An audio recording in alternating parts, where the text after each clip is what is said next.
Every night at exactly midnight, someone appeared in the cornfield behind our farmhouse. At first it stood so far away I thought it was a scarecrow. Then every night it stood closer. Welcome back to Tales of the Dark. Tonight we are talking about a terrifying countryside horror story about an isolated farmhouse, endless cornfields, and the thing that kept getting closer every single night. My grandparents owned a farmhouse outside a tiny rural town in Iowa. No nearby neighbors, no streetlights, nothing except miles of cornfields surrounding the property in every direction. I hated visiting there as a kid, not because the house was creepy, because the fields felt alive at night. If you've never stood near a massive cornfield after midnight, you don't understand how unsettling it feels. The stalks move even when there's no wind. You hear footsteps where nobody should be walking, and the darkness between rows feels endless. When I was 17, my parents sent me to stay with Grandpa for the summer after his surgery. The farm was struggling badly. Most days I helped repair fences or worked machinery while Grandpa rested inside. At first things felt normal, quiet, boring. Then one night I saw the figure. It was just after midnight. I couldn't sleep because of the heat, so I was sitting near my bedroom window looking out over the fields. That's when I noticed something standing near the far edge of the corn.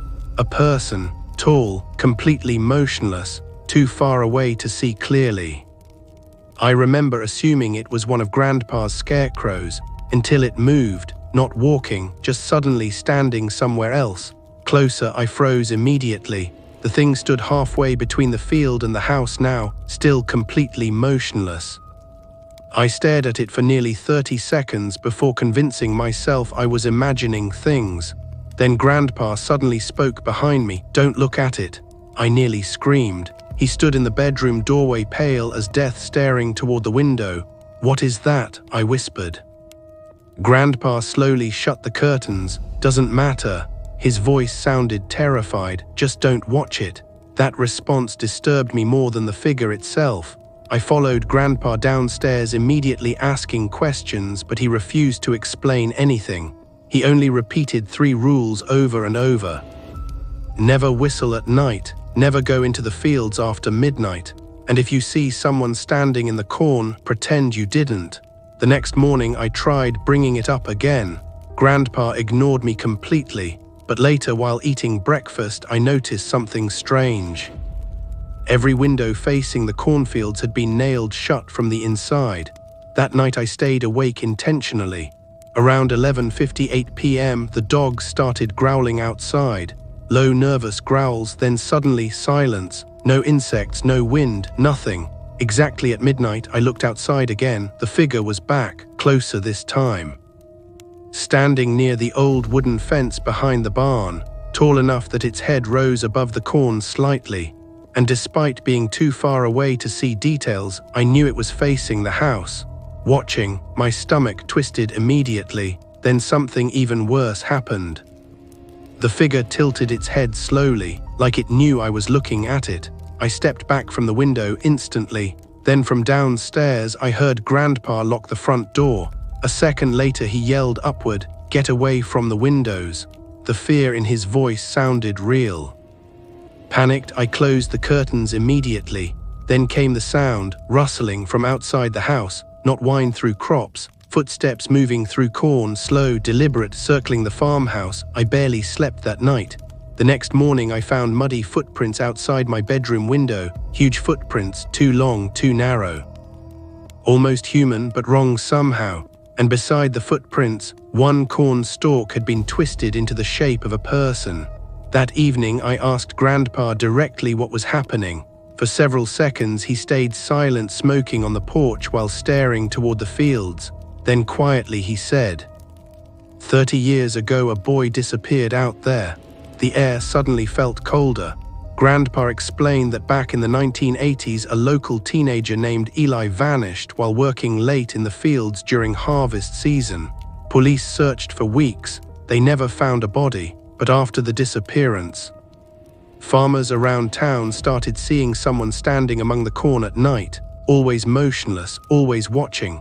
and every year it appeared closer to the houses. I laughed nervously. "You actually believe that?" Grandpa looked at me with genuine fear. Then he whispered, "I saw it take your grandmother."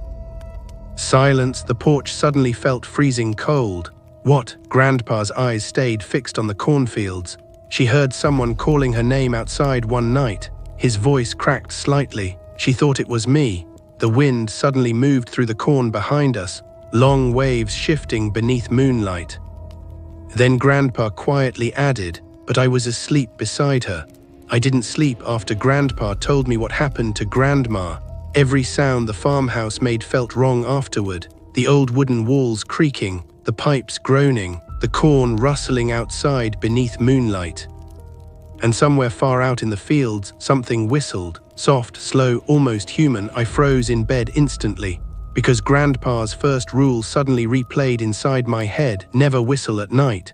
The sound drifted through the darkness again, 3 short notes, then silence. I checked the clock beside my bed. 12:17 a.m. The whistling came from the fields behind the barn, and despite every survival instinct screaming at me not to, I looked outside. The figure stood closer again, not near the fence anymore. Now it stood beside the barn itself, tall, unnaturally tall. Its body looked too thin beneath moonlight, like stretched skin hanging over bones. And this time I could see its face, or at least part of it. No eyes, just darkness, like its face absorbed light completely. Then the thing slowly raised one arm and pointed directly toward my bedroom window. Every hair on my body stood up instantly. Then from downstairs, Grandpa screamed, not words, pure panic. I ran from the bedroom immediately. Grandpa stood in the kitchen holding a shotgun aimed toward the back door, trembling violently. The whistling continued outside, closer now, circling the house. Grandpa looked at me with absolute terror. "Did you whistle back?" "No," he exhaled shakily. "Good." Something scraped slowly across the back porch outside, long dragging noises against wood, then came knocking. 3 slow knocks against the door, knock, knock, knock. Grandpa's face lost all color. Then a voice spoke from outside, my mother's voice. "Dad, open the door." My stomach dropped instantly. My parents lived 6 hours away. Grandpa whispered, "Don't answer it." The voice came again, closer, softer, "Please." Then something tapped gently against the kitchen window. I turned toward it before Grandpa could stop me, and for one split second, I saw my grandmother standing outside, pale face, blank eyes, smiling unnaturally wide. Then lightning flashed across the fields, and suddenly the thing outside was Grandma anymore. It was the figure, tall, twisted. Its body bent wrong beneath the porch light, and where its face should have been, there was only moving darkness. Grandpa fired the shotgun instantly. The blast exploded through the kitchen, deafeningly loud. The creature vanished from the porch immediately, but from the fields surrounding the house, we heard movement. Lots of movement, corn shaking violently in every direction, like dozens of people running through it at once. Then the whistling started again, not one whistle anymore, multiple, surrounding us. Grandpa locked every remaining door and window in the house while muttering prayers under his breath. I'd never seen him afraid before, not once in my entire life. Until that night, we stayed awake in the living room holding weapons until sunrise. The moment sunlight hit the fields, everything stopped. No whistles, no movement, nothing. But when we stepped outside that morning, the cornfields had changed. Huge paths had been flattened overnight, leading directly toward the farmhouse. And standing in the dirt near the barn was an old scarecrow, one I had never seen before. It wore Grandma's nightgown. Grandpa nearly collapsed when he saw it. He burned the scarecrow immediately without saying a word. But while the fire consumed it, I noticed something hanging around its neck. A silver necklace, Grandma's necklace, the exact one Grandpa said disappeared the night she vanished. That evening, the town sheriff arrived unexpectedly after Grandpa called him. Sheriff Collins looked exhausted the moment he stepped out of the truck, like he already knew why we called. Grandpa quietly showed him the flattened paths in the fields. The sheriff stared toward the corn silently for several seconds, then softly asked, "How close is it now?" Grandpa answered immediately, the barn. The sheriff went pale, neither explained what that meant, but before leaving, the sheriff handed Grandpa a revolver. Then he looked directly at me. "If you hear someone you know calling from the fields tonight," his voice lowered, "don't follow them." That sentence terrified me more than anything else so far, because it meant this had happened before, a lot. That night the farmhouse felt different, like something was waiting just beyond the walls. At exactly midnight, the power went out. Complete darkness swallowed the house instantly. Then the whistling began again, closer than ever before, this time directly outside my bedroom door. The whistling came from directly outside my bedroom door, not outside the house, inside it. I sat frozen in darkness, unable to breathe, while the sound drifted slowly down the hallway. 3 soft whistles.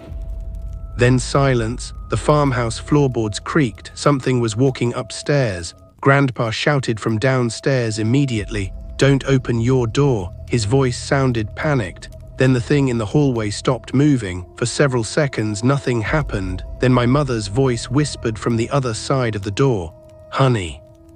I felt my stomach drop instantly. "Mom." The voice sounded perfect, exactly like her, soft, comforting. "It's okay," she whispered. "Open the door." I slowly stepped backward instead because my mother wasn't there. Then came another voice. "Lee, no wrong continuity. Use mother only. Need coherent. We continue." The voice outside changed suddenly. Now it sounded like Grandpa. "Please help me." Then Grandma, then a child crying. The thing outside kept shifting voices rapidly, like it was searching for the right one. And underneath every fake voice I could still hear the whistling. Then something scratched slowly across my bedroom door, long nails dragging against wood. I grabbed the baseball bat near my bed while backing toward the window. The scratching stopped instantly, then complete silence returned. A few seconds later, Grandpa fired the shotgun downstairs. The blast shook the entire farmhouse. Then came screaming, not human screaming, something deeper, wet, animalistic. I ran from my room immediately despite Grandpa's warning. The hallway was completely dark except moonlight spilling through cracks in the curtains. And halfway down the hallway I saw it, tall figure standing motionless near the stairs. Its body nearly touched the ceiling now. Corn husks hung from its limbs like rotting skin. And where its face should have been, dozens of human faces moved beneath the darkness. Faces pressing outward like trapped bodies beneath fabric. Grandma's face, the sheriff's face, unknown people silently screaming beneath its skin. Then slowly one face pushed fully forward from the darkness. My mother, it smiled at me and whispered, "Come outside." I nearly fell backward in terror. The creature suddenly twisted toward me too fast. Its bones cracked loudly while unfolding unnaturally. Then it charged. I sprinted downstairs while the thing slammed against walls behind me hard enough to shake the house. Grandpa stood in the living room reloading the shotgun beside overturned furniture. The back door hung wide open, and muddy footprints covered the floor leading inside from the cornfields. "It got in," Grandpa screamed. The creature slammed down the staircase behind me. Now I saw its full body clearly, too thin, too long. Its arms dragged across the floor behind it, and every few seconds new faces pushed outward beneath its skin, whispering for help. Grandpa fired again. The shotgun blast tore into the creature's chest. Black dirt exploded outward instead of blood. The thing staggered briefly, then smiled wider using Grandma's face, and suddenly all the lights in the farmhouse turned back on. The creature vanished instantly. Gone, only muddy footprints remained. Grandpa looked terrified now. Sunrise. At first I didn't understand, then I looked outside. The sky had started turning pale blue. Morning was coming. Grandpa grabbed my arm hard. "We have to burn the field." "What? It won't stop otherwise." He dragged me outside toward the equipment shed while the first sunlight spread slowly across the property. The cornfield looked wrong now. Entire rows moved despite no wind, like something massive crawled beneath them. Grandpa poured gasoline across the edge of the crops, shaking violently. Then he handed me a lighter. "If it reaches the house before sunset tonight," his voice cracked, "it'll never leave."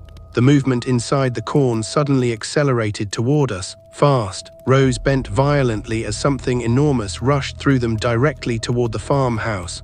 Grandpa lit the field immediately. Fire exploded across dry stalks in seconds. The flames spread unnaturally fast, consuming row after row beneath morning skies. And from deep inside the burning cornfield, we heard screaming, hundreds of voices screaming together. Not only pain, anger, the fire continued for hours. By afternoon, nothing remained except black ash stretching for miles around the farmhouse. The thing never appeared again, at least not there. Grandpa died 2 years later, but before he passed, he told me something I still think about constantly. The figure in the corn wasn't haunting the fields. It was trapped there, and every year it tried finding someone to take its place. I never returned to that farmhouse after Grandpa died. The land was abandoned shortly afterward, but last October I received a photo message from an unknown number. No text, no explanation. Just a single image attached, a nighttime photo of an empty cornfield beneath moonlight, and standing near the center was a tall, motionless figure, closer to the camera than before. Subscribe to Tales of the Dark, where every story gives you a nightmare. And if you have your own terrifying experience you can't explain, send your story through the comments or email, and your nightmare may become our next nightmare.